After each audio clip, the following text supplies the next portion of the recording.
Chiudono la scuola elementare e la media dell'Istituto Giannelli di Chiavari. Si cercano soluzioni alternative per la materna ed un rilancio per il liceo sportivo. La cooperativa è impegnata nell'accompagnamento delle famiglie.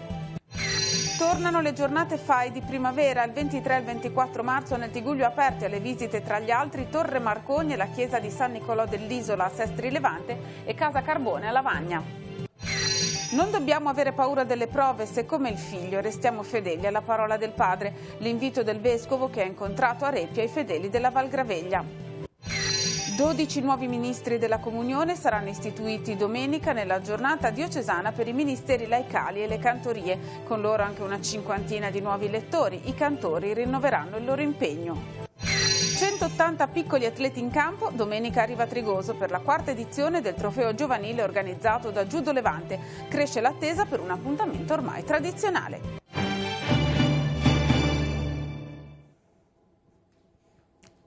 Buongiorno a tutti e ben ritrovati con la nostra informazione. Il 30 giugno dunque chiuderanno i battenti la scuola elementare e la media dell'Istituto Giannelli di Chiavari, una autentica istituzione che oggi però deve fare i conti con un evidente calo demografico, con la crisi delle vocazioni fra le suore e con costi non sostenibili con le sole rette. Attualmente la cooperativa Maria delle Grazie, che gestisce la scuola da 3 anni circa, sta lavorando per accompagnare le famiglie alla ricerca di altre soluzioni per i figli. Per quanto riguarda la scuola materna ed il liceo sportivo si stanno cercando soluzioni per il rilancio. Le decisioni verranno comunicate fra un paio di settimane circa. Vediamo. Quali sono le cause dell'attuale situazione in cui si trova l'Istituto Giannelli di Chiavari? Fondamentalmente due. La prima è una grossa denatalità che è presente su tutto il territorio, ma direi presente in tutta Italia, che ora si nota moltissimo in maniera evidente sulla scuola primaria, più avanti si noterà anche nei licei. La seconda causa è che noi abbiamo fatto un'offerta formativa molto valida come quella del bilinguismo. Questa offerta formativa probabilmente non è stata recepita bene, per cui i nostri iscritti sono scesi. Noi fortissimamente contavamo di rialzare le nostre utenti, le nostre classi, e invece non siamo arrivati al numero minimo indispensabile per una sopravvivenza di una scuola paritaria di avere 20 bambini per classe. Ci sono delle ottime offerte formative in zona, ci sono delle ottime scuole paritarie, c'è un'ottima scuola pubblica che dà un'offerta formativa altrettanto valida. Ora le suore hanno colmato i buchi economici che ci sono stati e le ringraziamo, perché io dico sempre e lo continuo a ripetere, bisogna fare un monumento a queste suore giannelline, perché sono sempre state veramente molto, lo dico 3 volte, molto generose. Le scuole paritarie ricevono contributi da parte dello Stato? Assolutamente no. Il costo, dicevo, di una scuola, dei ragazzi di una scuola elementare e una scuola media è di 10.000 all'anno, che paghiamo con le nostre tasse, no? Tutti quanti. Una scuola paritaria arriva a stare in piedi a malapena se e solo se si pagano 4.500. Le nostre rette sono meno della metà, quindi capite bene che la matematica non è un'opzione. Come state lavorando per accompagnare le famiglie? Allora, ci siamo mossi relativamente in fretta, perché abbiamo chiesto alle scuole pubbliche statali, alle scuole paritarie presenti in zona, di poter accogliere tutte le famiglie. Discorso diverso per il liceo scientifico sportivo. Come state lavorando per questo proprio settore della vostra offerta formativa? Essendo l'unico presente in zona c'è una difficoltà maggiore per risolvere il tema. Questa difficoltà maggiore, stiamo studiando delle alternative proprio per poter rilanciare una soluzione. Ci stiamo lavorando, stiamo studiando, confido nel giro di una settimana di provare a fare delle proposte concrete. 140 telecamere verranno installate a Lavagna. Si tratta di impianti di ultima generazione, ad alta definizione e con zoom digitale. Il progetto, redatto dall'Ufficio Tecnico Comunale, prevede il posizionamento di una ventina di occhi elettronici con sistema di rilevazione automatica di targa ai varchi della città e l'installazione del resto delle telecamere capillarmente sul territorio comunale, sia in centro che nelle frazioni, con contestuale realizzazione di una sala di controllo dedicata negli spazi della del comando della Polizia Municipale. Per il trasporto del segnale verrà estesa la rete di fibra ottica esistente, che potrà essere utilizzata anche per altri servizi comunali, e saranno realizzati ponti Wi-Fi. Un'ulteriore decina di telecamere verrà installata in corrispondenza della rotonda che sarà realizzata in via Moggia, in attesa delle ultime autorizzazioni necessarie. Una volta terminate le procedure relative all'accreditamento del finanziamento, potranno essere avviati i lavori che avranno una durata di circa 2 mesi. Nel frattempo il progetto sarà inviato al Garante della Privacy per le autorizzazioni relative alla gestione delle immagini, che potranno essere visionate esclusivamente dalla Polizia Municipale e dalle forze dell'ordine. Il progetto beneficia di un finanziamento di 205.000 euro, a cui vanno ad aggiungersi 35.000 euro di fondi comunali. I fondi statali sono messi a disposizione dal Ministero dell'Interno nell'ambito del programma per la prevenzione ed il contrasto di fenomeni di criminalità diffusa e predatoria, e al fine di migliorare la percezione di sicurezza dei cittadini. ATP è pronta a riattivare il servizio della linea 82 tra Rapallo, Santa Margherita Ligure e Portofino. Lo farà a partire dal prossimo 7 aprile, giorno in cui verrà riaperta la viabilità lungo la provinciale 227, ricostruita in questi mesi dopo la mareggiata, che verrà inaugurata sabato 6 aprile. Se da una parte restano invariati gli orari e le tariffe, una corsa ogni 15 minuti per un totale di 174 corse giornaliere, che saliranno a quasi 200 nei mesi di luglio e agosto, 5 euro il costo del Portofino Pass andata e ritorno, l'azienda ha intenzione però di apportare anche migliorie al servizio, a partire dai mezzi, bus di ultima generazione da 9,5 metri, ecologici e confortevoli, e dagli autisti che, concluso il periodo di formazione, saranno in grado di fornire assistenza ai passeggeri in lingua inglese. Nei primi 10 mesi dello scorso anno il servizio navetta con il borgo di Portofino è stato utilizzato da oltre 200.000 passeggeri. Sabato 23 e domenica 24 marzo torna l'appuntamento con le giornate FAI di primavera, giunte alla 27ª edizione. Anche quest'anno il Fondo per l'Ambiente Italiano apre le porte ai suoi tesori culturali e invita a guardare l'Italia come non abbiamo mai fatto prima e a costruire un ideale ponte tra culture. Per il Tigullio diversi luoghi che potranno essere ammirati, tra i quali la Torre Marconi a Sestri Levante, dove il premio Nobel compì molti dei suoi esperimenti. Vediamo. Quest'anno in Italia ci saranno 1100 luoghi aperti. Pensate che nella prima edizione 27 anni fa i luoghi aperti erano 5, quindi direi una crescita continua del FAI a livello nazionale ma anche sul nostro territorio. Che cosa accadrà allora in quelle giornate? Quali saranno gli orari? Allora, ci saranno dei luoghi aperti solitamente inaccessibili, quindi ci concentriamo sulla penisola di Sestri Levante, in questo caso con aperture straordinarie la domenica dalle 10 alle 18. È un discorso che prosegue un po' quello iniziato l'anno scorso, quindi questa acropoli di Sestri, l'isola di Sestri, sono i 110 anni dal conferimento a Guglielmo Marconi del premio Nobel per la fisica, e quindi si è pensato veramente di enfatizzare questa ricorrenza aprendo questo luogo magico veramente, perché di lì i primi ponti radio e poi tutto, e ci sarà la possibilità di entrare nella torre grazie all'Associazione dei Radioamatori di Sestri, quindi un luogo magico e un evento magico, quello legato a Guglielmo Marconi. Ci sarà poi la possibilità di visitare la chiesa di San Nicolò dell'Isola, perché così come viene chiamata, che è la vecchia parrocchiale, 1150, quindi questo diciamo così che conclude questo itinerario meraviglioso dell'isola di Sestri Levante. I giovani del FAI come saranno impegnati in queste giornate di primavera? Allora, i giovani del FAI il giorno di domenica apriranno la chiesa di San Michele di Pagana con la torre di Punta Pagana, che è uno dei primi beni donati al FAI. Dalle 11 di mattina più o meno fino alle 18 faremo un giro itinerante con il Van Dyck e i tesori della chiesa di San Michele e la torre poi di Punta Pagana. Sui social c'è una campagna che state seguendo? Sì, abbiamo contattato dei comici, i Pirati dei Carugi, Enzo Paci, Carlini, Raco, che faranno un invito a visitare i beni che apriremo qua in Liguria nelle giornate FAI di primavera. E da oggi, dopo la firma del contratto di appalto, Mediaterraneo Servizi gestirà per i prossimi 2 anni, su mandato del FAI, i servizi di biglietteria, le visite guidate per i turisti e le attività scolastiche all'interno dell'abbazia di San Fruttuoso di Camogli e di Casa Carbone a Lavagna.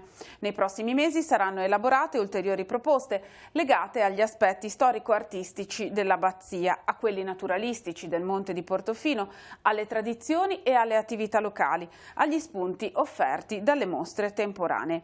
Inoltre, congiuntamente verrà avviato un piano di promozione per commercializzare i pacchetti di visita ai beni FAI e la possibilità di realizzare eventi speciali nei 2 siti. Una notizia di carattere internazionale, andiamo sul sito Vatican News. Dalla Nuova Zelanda attaccate 2 moschee, decine di morti. Sono almeno 49 i morti in 2 attentati in 2 moschee di Christchurch in Nuova Zelanda. Ad aprire il fuoco nella prima moschea di Al Noor, dove c'erano 300 fedeli, sarebbe stato un comando di 4 persone. Poco dopo il secondo assalto, i vescovi cattolici, in un messaggio, esprimono la loro solidarietà alla comunità musulmana del paese. E ora parliamo della visita pastorale che sta conducendo il vescovo Alberto Tanasini nel vicariato di Sturla e Graveglia. Il vescovo ieri sera era nella chiesa di Reppia, dove ha presieduto la veglia quaresimale di preghiera aperta a tutte le famiglie e agli adulti della Val Graveglia. Il tema affrontato è stato quello delle tentazioni. La mia fedeltà matrimoniale oggi è così facilmente messa alla prova. La mia onestà nell'aspetto economico, oggi è così facile la corruzione. La mia capacità di aprire il cuore al prossimo, oggi è così facile la paura del prossimo. Sono queste le tentazioni più comuni dell'uomo di oggi, ma non dobbiamo avere paura delle prove se, come il figlio, restiamo fedeli alla parola del Padre. Prendendo spunto dal brano evangelico delle tentazioni di Gesù nel deserto, il vescovo, incontrando a Reppia i fedeli della Val Graveglia, ha sottolineato come anche nella società di oggi Satana, così come ha fatto con il Figlio di Dio, stia proponendo agli uomini una visione egoistica e autoreferenziale. Gesù risponde mettendo al primo posto non il soddisfacimento dei propri bisogni e delle proprie ambizioni, hai fame, trasforma queste pietre in pane, ma scegliendo di seguire la parola del Padre. E il fidarsi di Dio, ciò di cui noi siamo chiamati a nutrirci. Un giorno Gesù dirà: mio pane è fare la volontà del Padre. Siamo in questo atteggiamento? Sappiamo scoprire qual è il vero vantaggio della nostra vita, cioè essere davvero figli di Dio, fidenti in Lui? Oppure pensiamo di essere coloro che, essendo figli di Dio, devono avere i vantaggi?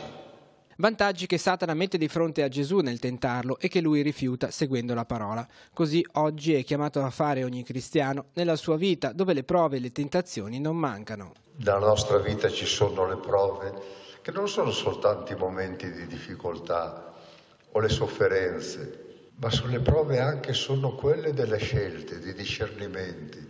Non pensare che tutto scorra liscio sempre. Non pensare che il nostro cammino prevede giorno per giorno la mia scelta, giorno per giorno la mia decisione di coerenza. Con che cosa? Gesù ci dice con la parola di Dio. Gesù risponde a tutte le prove, a tutte le proposte di Satana, citando la parola di Dio. La visita pastorale prosegue questa sera alle 20 a Carasco con la cena e l'incontro per i catechisti. Domani alle 10:30 l'incontro con i bambini e i ragazzi del catechismo al villaggio del ragazzo, mentre nel pomeriggio Monsignor Tanasini si sposterà a Borzonasca, dove alle 15:30 incontrerà i bambini e i ragazzi del catechismo nei locali dell'asilo e dove a partire dalle 17 celebrerà la Santa Messa.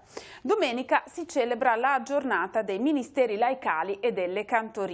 Alle 18 nella cattedrale di Nostra Signora dell'Orto la celebrazione della messa sarà presieduta dal vescovo. Sarà conferito il mandato ai nuovi ministri della comunione.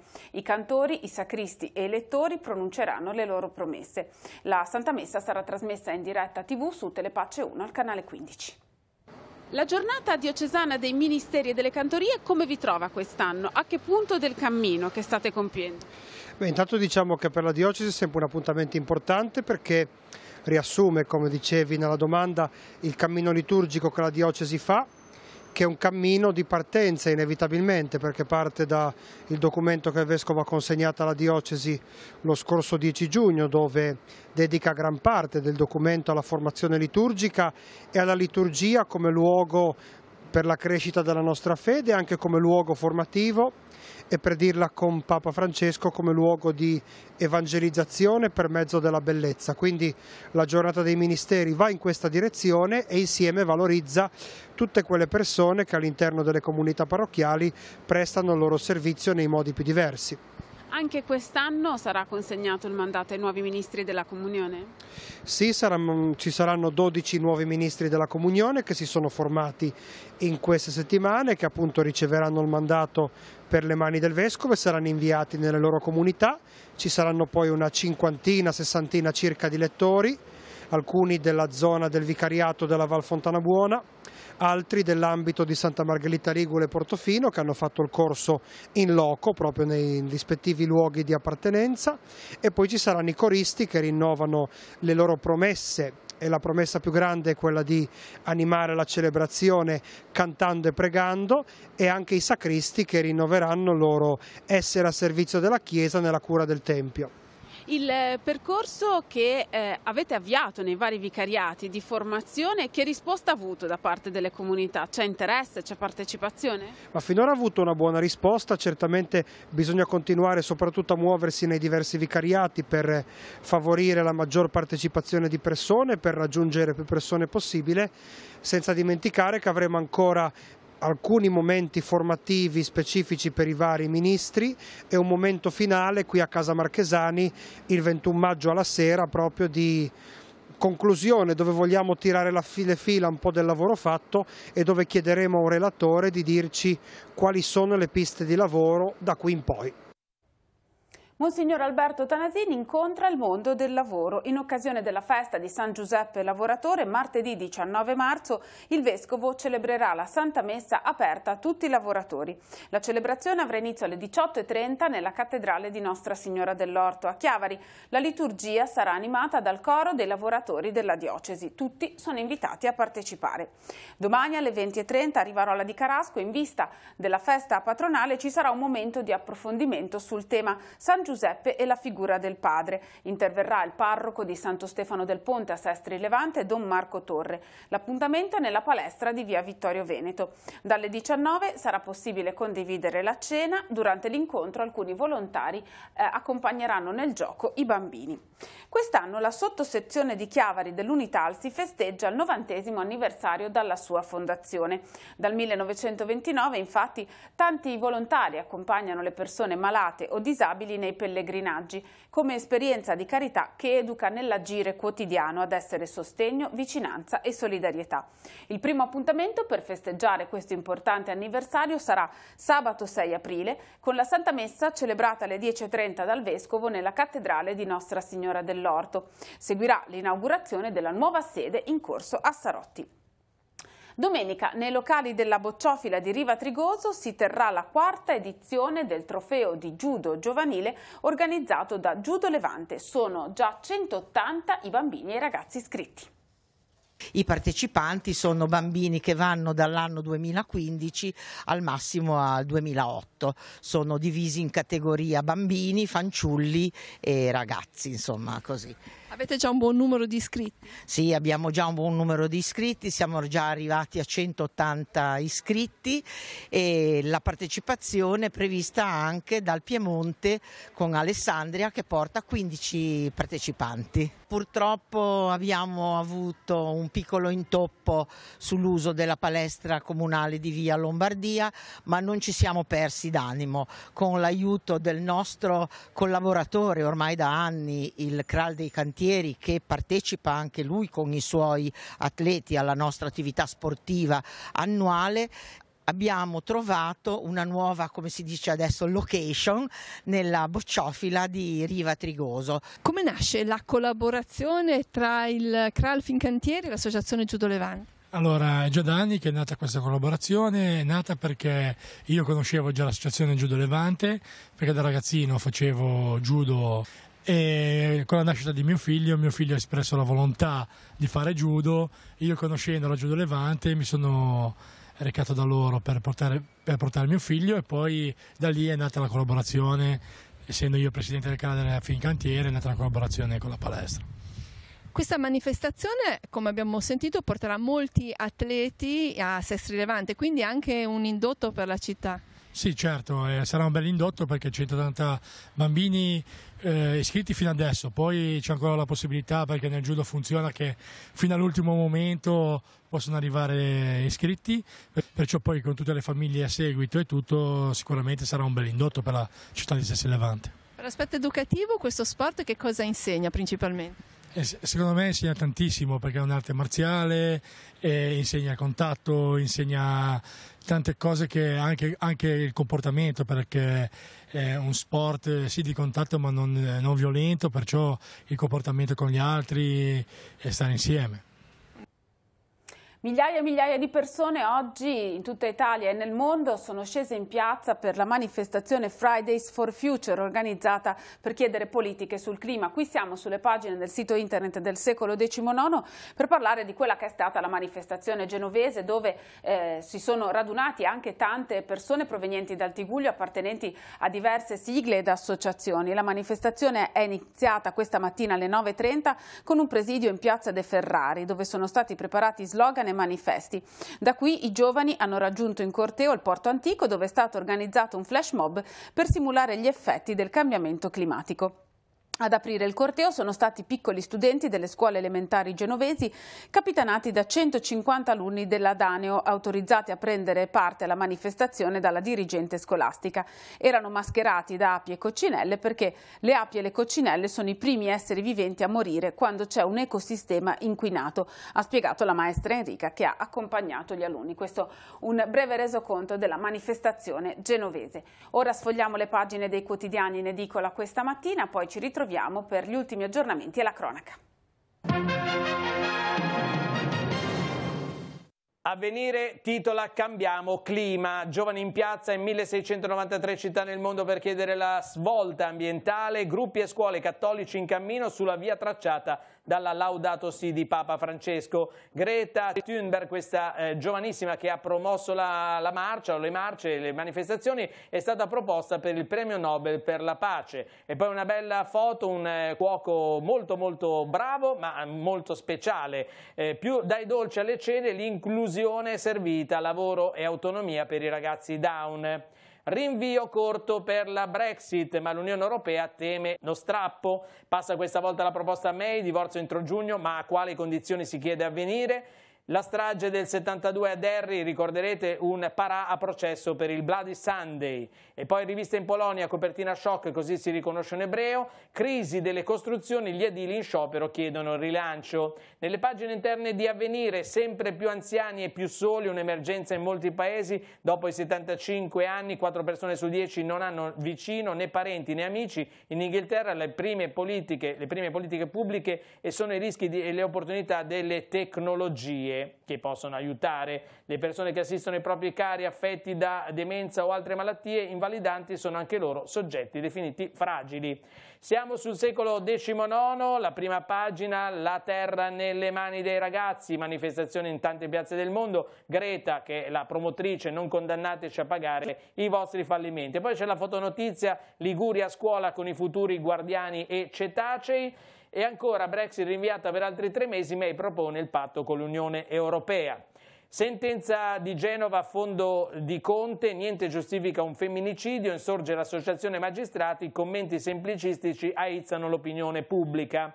L'ex speaker di Rapallo era scomparso 3 mesi fa, Gianni Bergamino, e non Bergamini come viene scritto, spunta in Francia in un ospedale vicino a Le Mans. Ex speaker di Radio Aldebaran, ricorderete, su di lui c'era stato anche un servizio di Chi l'ha visto.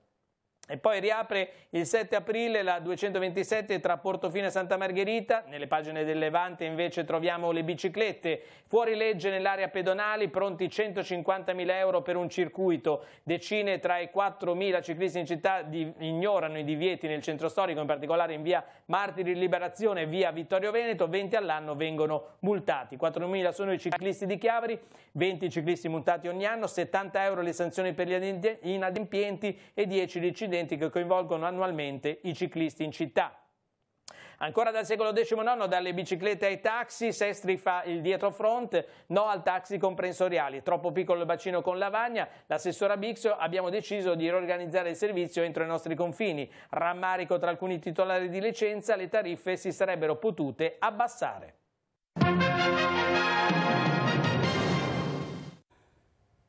Per gli aggiornamenti è pronto in redazione Andrea Capitani. Grazie Emanuela, buongiorno a tutti. La cronaca. La scorsa estate hanno svaligiato 12 abitazioni di lusso a Genova nell'arco di poco più di 2 mesi. 4 ragazze, tutte minorenni di origine straniera, sono state arrestate dalla polizia di Genova. L'operazione è stata condotta al termine di attività di indagine coordinata dalla Procura della Repubblica e condotta dalla sezione antirapina della squadra mobile.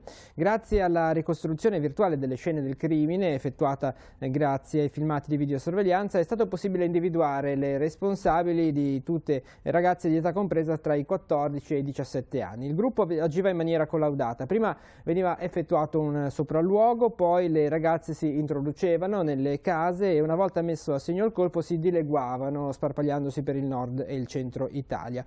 Le giovani cambiavano spesso identità, il che ha reso difficile la loro identificazione. Una di loro però è stata individuata a Genova, dove era arrivata alcuni giorni fa con il compagno ed un parente. Nell'abitazione vicina al porto antico sono stati ritrovati alcuni numerosi oggetti atti allo scasso. L'uomo inoltre era già stato noto alle forze dell'ordine e controllato nel Tiguglio. Gli era stato notificato il foglio di via con il divieto di ritorno a Genova. Sono in corso ancora comunque le indagini e le ricerche per individuare eventuali altri componenti di questo gruppo criminale. Dalla redazione è tutto, linea nello studio. Grazie, terminiamo qui questa edizione di Tigullio Oggi. La prossima andrà in onda a partire dalle 19:15. Vi ricordo che trovate tutte le notizie aggiornate sul nostro sito internet teleradiopace.com e al canale 187 Telepace News. Grazie per averci seguito e buon pomeriggio a tutti.